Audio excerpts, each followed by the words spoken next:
Watoto wanazaliwa katika nchi ya Saudi Arabia na wanashindwa kupata hati za kizazi na stakabadhi nyingine ambazo zitawezesha kusafiri kurudi nyumbani.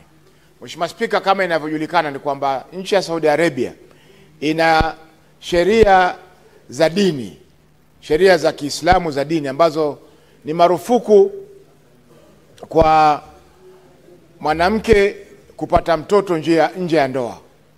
Kwa hivyo wengi hawa watoto ambao wamepatikana kule ni wale ambao wamepatikana nje ya ndoa. Kwa hivyo inakuwa ni vigumu kutokana na sheria za nchi wao kuweza kuandikishwa na kupewa vibali vya usafiri rasmi.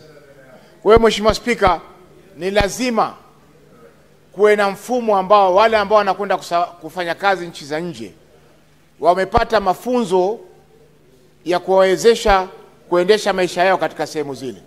Kama hawa watu wangekuwa wamepewa mafunzo, Mheshimiwa Spika, haya mambo yasingeweza kutendeka.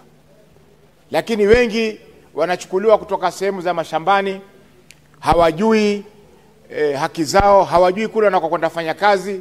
Kuna shida za lugha, kuelewana lugha kati ya mwajiri na mwajiriwa, na wengi wale mawakala ambao wanawapeleka sehemu zile huwa ni watu ambao hawana ofisi wala hawana mahali maalum ambapo wanaweza kupatikana iwapo kutakuwa na shida. Kwa hiyo Mheshimiwa Spika, ipo haja ya kuwe na kanuni kwamba hizi wakala zote ambazo zinapeleka watu nchi za nje wawe wana nafasi ya kuwapa mafunzo japokuwa ni ya wiki 2, ili akitoka hapa ana uzoefu yale mambo ataenda kupata kule na vile vile aweze kujitetea wakati amepata matatizo.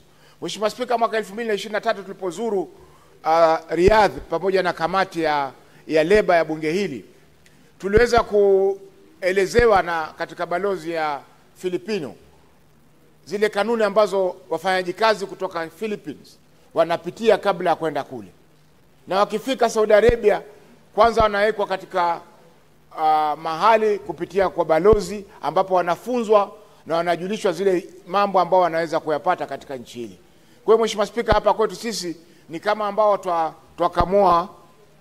twakamua ng'ombe. Wakileta pesa ndio twafurahi, lakini wakipata shida kule nchi za ng'ambo hatuwasaidii wafanyakazi wa Kenya.